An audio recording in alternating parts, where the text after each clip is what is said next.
Vital signs critical. Unknown species incoming. The emergency alert echoed through the curved corridors of Galactic Medical Station 7, causing Dr. Crick's secondary antennae to twitch nervously. Their crystalline exoskeleton shimmered under the medical bay's harsh lights as they rushed to meet their first human patient. The transport pod whooshed through the pneumatic delivery system, its transparent casing revealing a pale figure within. The human's chest rose and fell in irregular patterns, skin glistening with what Crick's scanners identified as a stress response called sweat, a concept both fascinating and slightly repulsive to the Arxilian physician. Species: human. Male. Approximately 30 Earth cycles, announced the medical eye. Sustained severe trauma during mining accident in Sector 9. Multiple fractures, internal bleeding, severe concussion. Crick's assistant, Nurse Vectra, extended her forearms in preparation to receive the patient. Doctor, their biochemistry readings are chaotic. Nothing like our database standards. The human's eyes fluttered open, revealing striking blue irises that locked onto Crick's compound eyes. Despite the obvious pain, the patient's lips curved upward slightly, what their species called a smile. "Hey there," the human managed through gritted teeth. "Love what you've done with the place." Crick's mandibles clicked in surprise. Most species experiencing this level of trauma would be unconscious or delirious. "You are aware of your surroundings. Can you identify yourself?" Marcus Chen, mining engineer. He grimaced. Forgot the first rule of asteroid mining: respect the void. Vectra's scanners beeped urgently. "Doctor, his hormone levels are spiking, detecting massive amounts of adrenaline, cortisol. The database warns these are extreme stress indicators, but the patient remains coherent." Crick's began calibrating the medical stasis field. Remarkable. Their species appears to have evolved a crisis response system that enhances consciousness during trauma. Fascinating adaptation.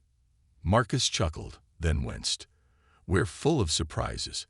Had to be, coming from a death world."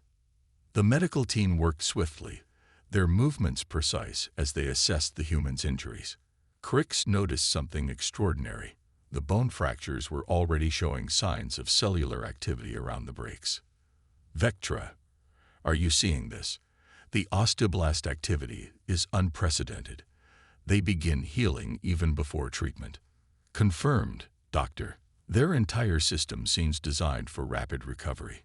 Nothing in our xenobiology courses covered this." Marcus drifted in and out of consciousness as they worked, occasionally offering wry comments about his situation. Crick's found themselves increasingly intrigued by the human's resilience. Most species would have succumbed to shock by now, yet this one maintained not only consciousness, but also what appeared to be a sense of humor. "We need to adjust our treatment protocols," Crick's decided. "Their healing process is actively engaging with our standard procedures. Vectra, reduce regeneration field intensity by 30%.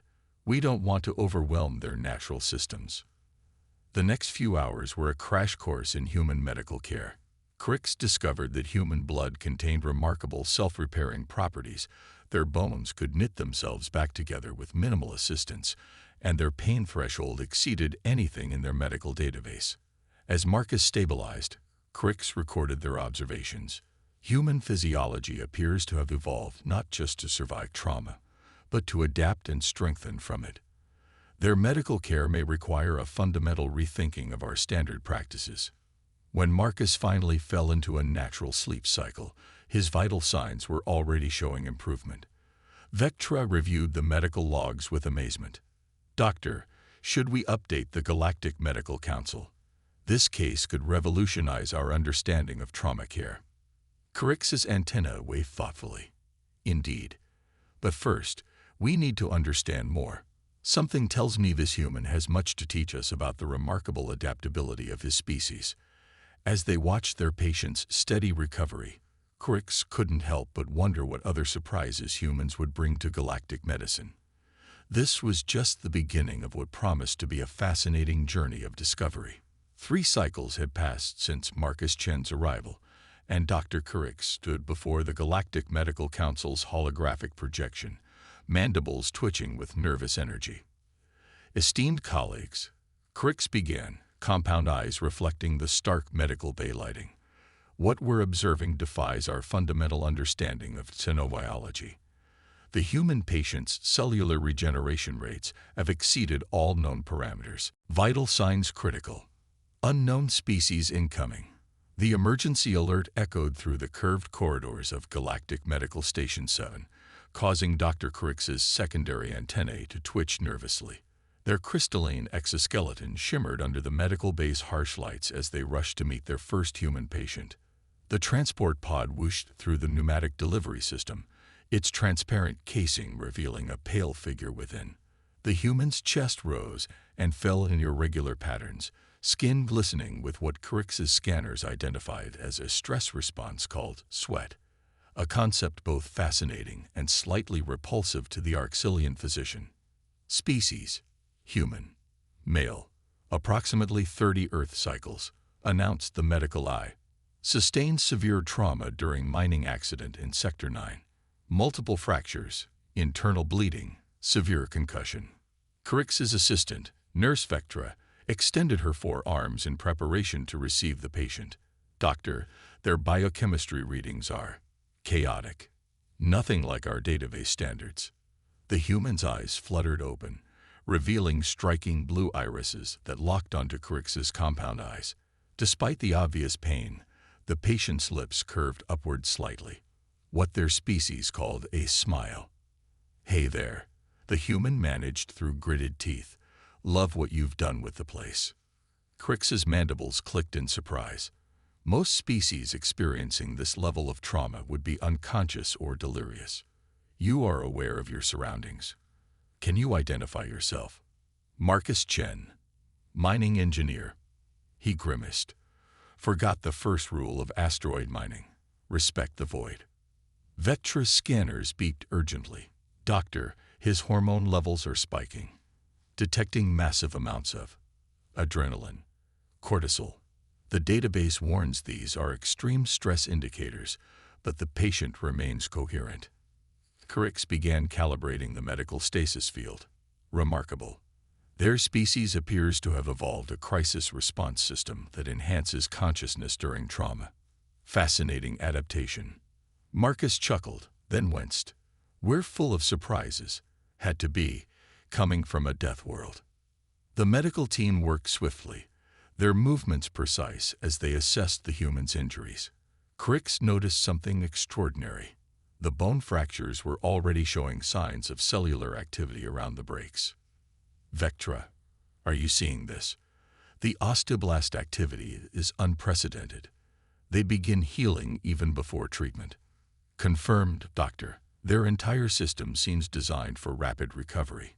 Nothing in our xenobiology courses covered this. Marcus drifted in and out of consciousness as they worked, occasionally offering wry comments about his situation. Crick found themselves increasingly intrigued by the human's resilience. Most species would have succumbed to shock by now, yet this one maintained not only consciousness, but also what appeared to be a sense of humor. We need to adjust our treatment protocols, Crick decided. Their healing process is actively engaging with our standard procedures.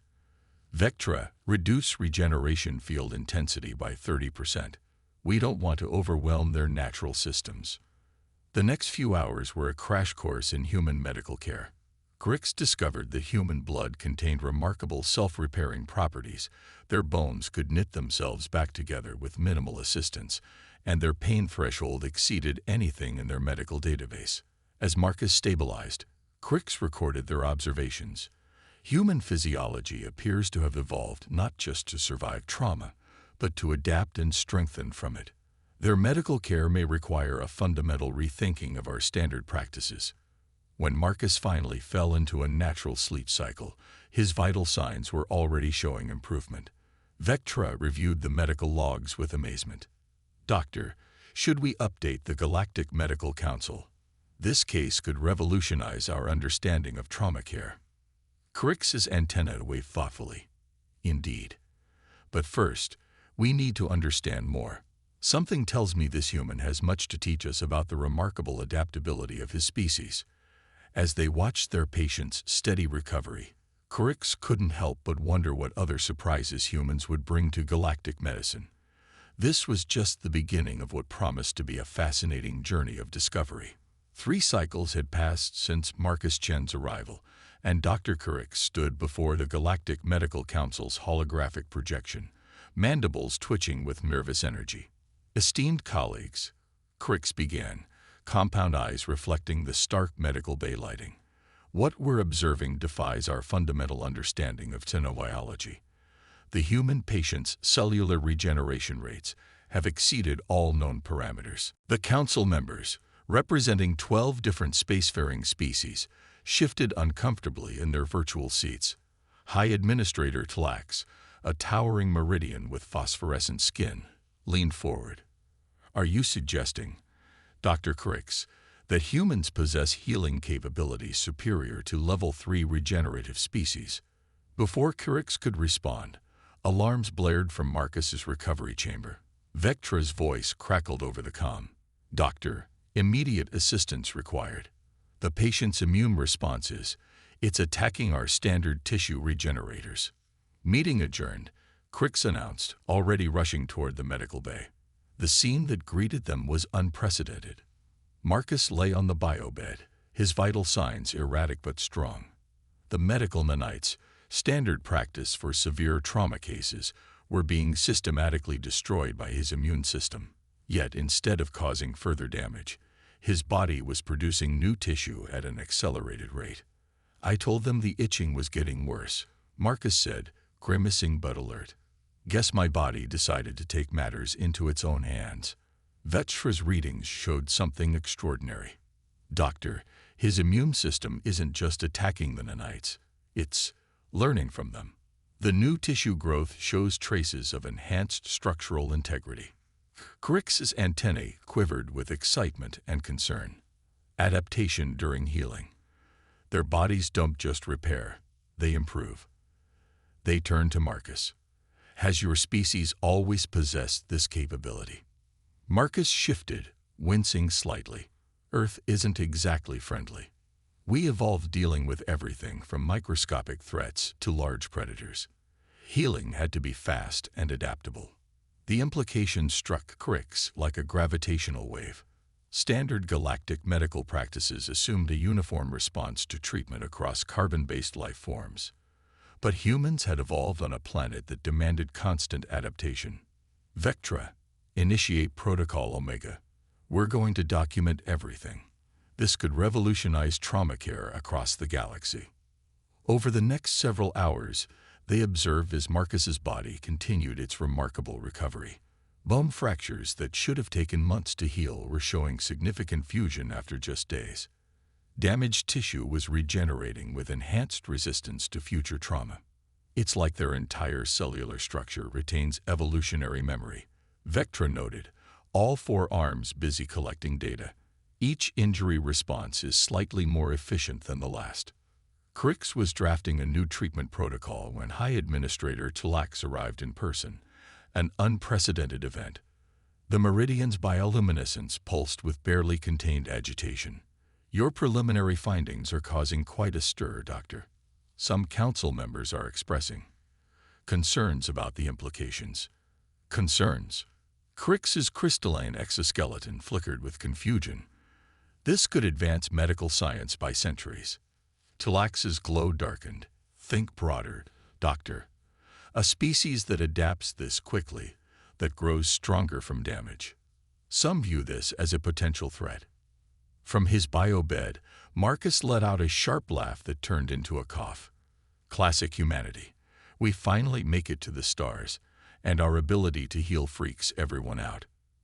Crix moved protectively closer to their patient.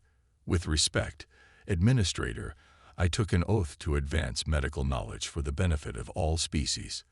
The human capacity for recovery isn't a weapon, it's a gift, one that could save countless lives." Tlax's luminescence flickered thoughtfully. "Perhaps, but the Council will require extensive documentation and testing before approving any new protocols based on human physiology." As the administrator left, Crix turned to see Marcus attempting to sit up. Vectra rushed to assist him, but he waved her away with a smile. Don't worry about the politics, Doc. Humanity's used to being underestimated. Just keep doing what you're doing. The results will speak for themselves. Crix's antennae swayed with determination. This was more than just a medical case now.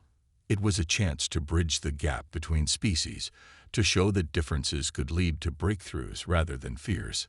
Vectra, they announced, prepare for detailed genetic analysis.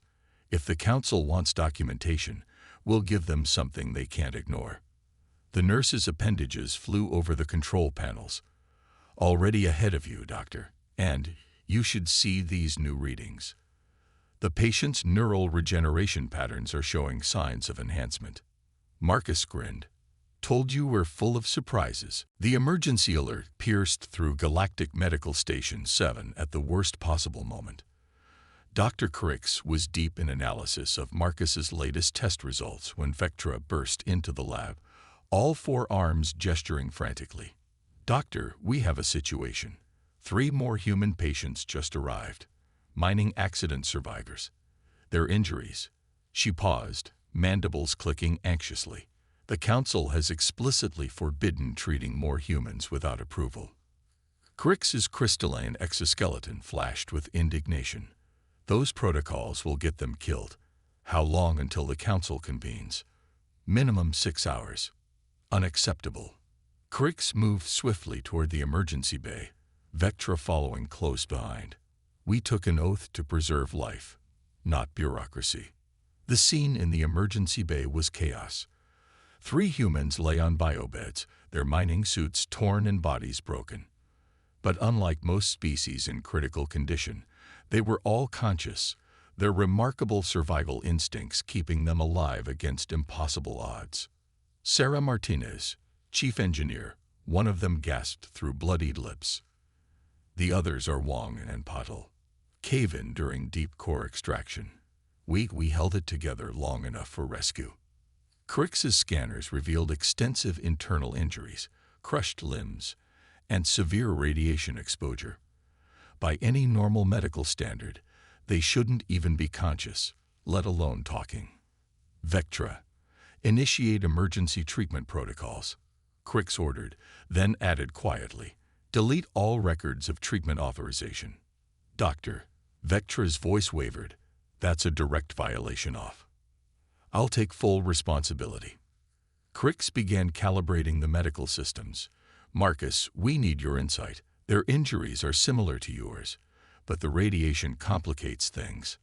Marcus, now able to walk with assistance, moved closer to examine his fellow humans. Our bodies adapt to radiation exposure. It's not pretty, but we can handle more than most species think possible. Crix watched in fascination as the human cells began their remarkable healing process. But something was different this time. Their bodies were responding even faster than Marcus's had. Extraordinary, Vectra whispered, monitoring the readings. Their cellular regeneration rates are 30% higher than our previous observations. It's as if they're learning from each other, Crix finished.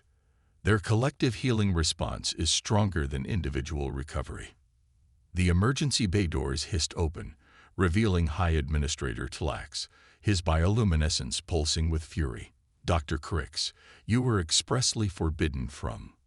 With respect, Administrator, Crix interrupted. These humans would have died waiting for Council approval. Look at their readings. Tlax approached the monitors, his anger giving way to astonishment. The humans' vital signs were already stabilizing, their bodies adapting to both the injuries and the alien medical treatments in real time. This isn't just healing, Marcus explained, his voice strong with pride. This is humanity's greatest strength. We learn, we adapt, and we do it together. Every challenge makes us stronger, not just individually, but as a species. Sarah managed a weak smile from her biobed. He's right. There's a reason we survived Earth. We never know when to quit. Tlax's bioluminescence flickered uncertainly. The Council fears this adaptability. A species that grows stronger from adversity. Could teach us all how to be better. Crick's finished. Administrator, these humans aren't just surviving. They're showing us new possibilities in medical science. Their bodies are literally rewriting our understanding of healing. Vectra's scanners beeped urgently. Doctor, you need to see this. The radiation exposure. Their cells aren't just repairing the damage. They're developing resistance. Future generations would be more resilient to similar exposure. The implications hung in the air like a heavy gas cloud. Human adaptability wasn't just immediate. It was generational. They evolved in real time, passing their survival advantages to their offspring. Talax moved closer to the patients, his natural glow dimming thoughtfully. The council will demand answers, Doctor. This level of adaptation, it changes everything we thought we knew about species development. Then let it change things, Crick's declared. Every breakthrough in medical history came from challenging established wisdom. These humans aren't just patients. They're proof that evolution isn't finished with any of us. Marcus placed a hand on Crick's crystalline shoulder, a gesture that would have seemed impossible just days ago. Maybe that's what humanity brings to the galaxy.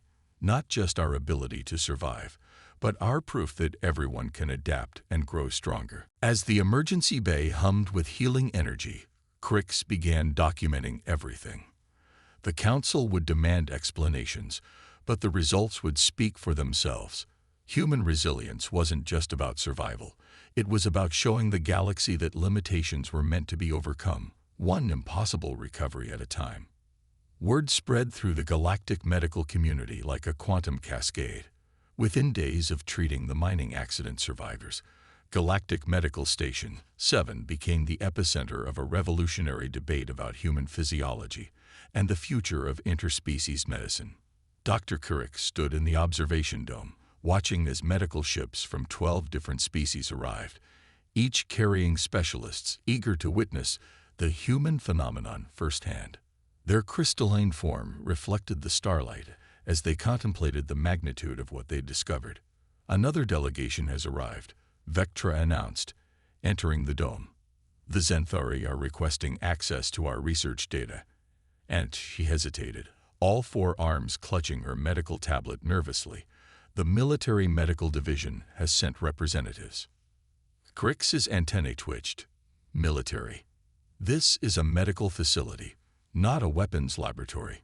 They're interested in the defensive applications. Vectra's voice dropped to a whisper. Human adaptive healing could revolutionize battlefield medicine. The door slid open, revealing Marcus Chen, now fully recovered and serving as a liaison between the human patients and the medical staff. Let me guess. Someone else wants to figure out how to weaponize our survival instincts. Before Crick's could respond, alarms blared throughout the station. Emergency in Recovery Ward 7. The AI announced. Anomalous reaction detected. They rushed to the ward where Sarah Martins was undergoing her final treatment phase. The scene that greeted them defied explanation. Sarah's body was literally glowing, her cells visibly adapting to the alien medical technology surrounding her. It's not rejection, Crick's announced, scanning rapidly. Her DNA is incorporating elements of our regenerative field technology. Vectra, are you seeing this? Impossible. A new voice declared. Dr. Xanthor, the Xanthari chief medical officer, had entered behind them. His gelatinous form pulsed with skepticism. No species can integrate artificial healing matrices into their genetic code. Sarah sat up, her skin still shimming faintly. First time for everything, Doctor. We humans have a saying. Necessity is the mother of invention. Sometimes that includes reinventing ourselves. Crick's scanners revealed something extraordinary. Sarah's cellular structure had fundamentally changed, creating a hybrid system that combined human healing with alien medical technology. She had become a living bridge between two medical paradigms. This changes everything, Marcus said quietly. Not just medicine. This proves humans and aliens can do more than coexist. We can evolve together. The military representatives arrived moments later, their chrome uniforms stark against the medical bay's soft lighting. "This facility is now under quarantine," the lead officer announced. "All research data is classified pending review." Kirix moved protectively between the officers and their patients. "With respect, this is a medical breakthrough, not a military asset. These humans have shown us that evolution isn't about competition. It's about adaptation and cooperation." "Your idealism is noted, Doctor," the officer replied coldly. "But the strategic implications are exactly why this should remain in medical hands." A new voice interrupted. High Administrator Talax entered, his bioluminescence pulsing with unprecedented intensity. "The Council has reached a decision." The room fell silent. Even the military officers stepped back, recognizing the administrator's authority. "Humanity's gift for adaptation isn't a weapon to be controlled," Talax continued. "It's a catalyst for change throughout the medical field. Dr. Crix's research will continue under expanded funding and oversight from the Galactic Medical Council." Relief flooded the room, but Crix noticed something even more remarkable. The humans, Marcus, Sarah, and the others, showed no surprise. They had known, somehow, that their ability to adapt would eventually overcome fear and suspicion. "We're establishing a new division," Talax announced. "The Institute for Adaptive Medicine. Dr. Crix will lead the research team, with human patients and doctors as full partners." Vetra's scanners beeped insistently. "Doctor, you should see these latest readings. The adaptive changes in Sarah's cells. They're stabilizing. And they're communicable. Other patients in proximity are showing similar adaptations." "Of course they are," Marcus smiled. "Humanity's greatest strength isn't just that we adapt. It's that we help others adapt too. We never meant to conquer the stars, Dr. Crix. We meant to grow with them." As the military officers retreated and the medical teams began excitedly sharing data, Crix realized they were witnessing more than a medical breakthrough. This was evolution in action, not just of human bodies, but of understanding between species. Sarah's glowing skin had dimmed, but her eyes shone with possibility. "So, Doctor, ready to rewrite some medical textbooks?" Crix's crystalline form sparkled with anticipation. "No, Sarah. We're going to rewrite the future. One galactic standard year after the events that transformed Galactic Medical Station 7, Dr. Crix stood before a vast audience in the newly inaugurated Institute for Adaptive Medicine. Their crystalline form reflected the light from 1,000 different species gathered to witness history. "When a single human mining engineer arrived at our facility," Crix began, their voice carrying across the amphitheater, "we thought we were dealing with just another trauma case. Instead, we discovered a truth that would reshape galactic medicine forever." Marcus Chen, now the Institute's Human Relations Director, sat in the front row alongside Sarah Martinez, whose cellular transformation had become legendary in medical circles. Their presence was a testament to how far things had come. Humans didn't just survive on their death world. Crix continued, displaying holographic data streams. They learned to thrive by making adaptation itself part of their genetic code. But what we never expected was how this gift would transform us all. The holographic display shifted to show the latest breakthrough. A medical bay where patients from dozens of species were recovering using hybrid treatment protocols developed from human adaptive healing studies. Their recovery rates had improved by orders of magnitude. "The human ability to adapt isn't just about healing faster," Vectra added, her forearms gracefully manipulating the holographic controls. "It's about teaching other species cells to recognize their own adaptive potential. We're not just treating injuries anymore. We're awakening evolutionary possibilities." In the years since the Institute's founding, over 10,000 patients have been treated using the new protocols. Each success story added to a growing database of cross-species medical knowledge that was revolutionizing treatment across the galaxy. High Administrator Talax, whose support had been crucial, glowed with pride from his position near the stage. "When we first encountered humans, many feared their adaptive capabilities. Now we understand that their greatest gift wasn't just survival, it was showing us how to evolve together. The presentation continued with case studies. A Xanthari child whose supposedly irreparable neural damage had been healed through human-inspired regenerative techniques. A Meridian explorer who survived radiation levels that would have once been fatal. Each success story represented not just a medical breakthrough, but a bridge between species.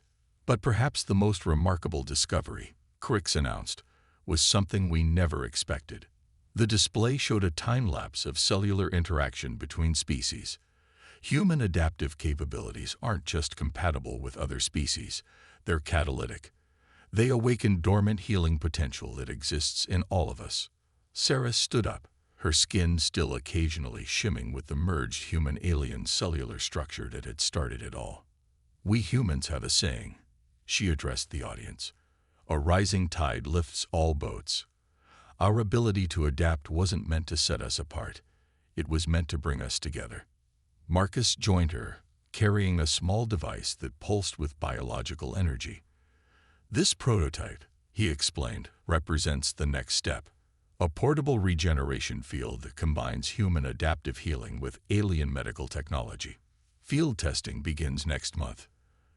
The audience erupted in excited discussion. Thousands of voices in hundreds of languages, all sharing the same enthusiasm. Crix watched with satisfaction as ancient rivals discussed collaborative research projects and conservative medical traditionalists eagerly examined data from radical new treatments.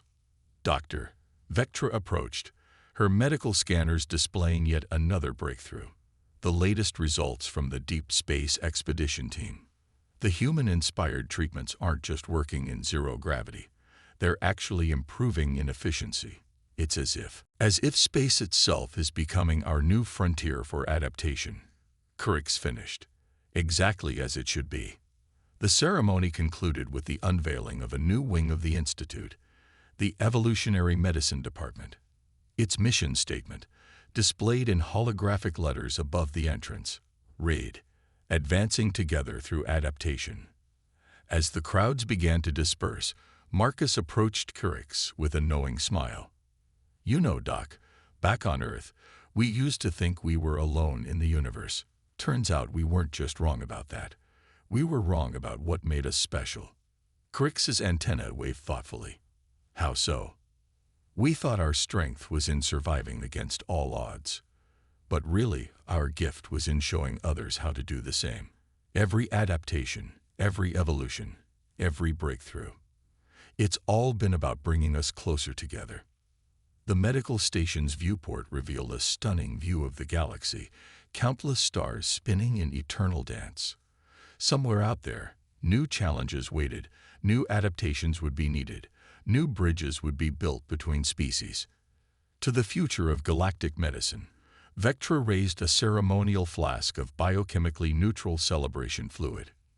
No, Crix corrected gently, their crystalline form shimmering with hope. To the future of us all, adapting and evolving together. The stars seemed to shine a little brighter, as if in agreement that this was just the beginning of a new chapter in galactic history, one written not in the language of survival alone, but in the shared story of growth, adaptation, and unity among the stars.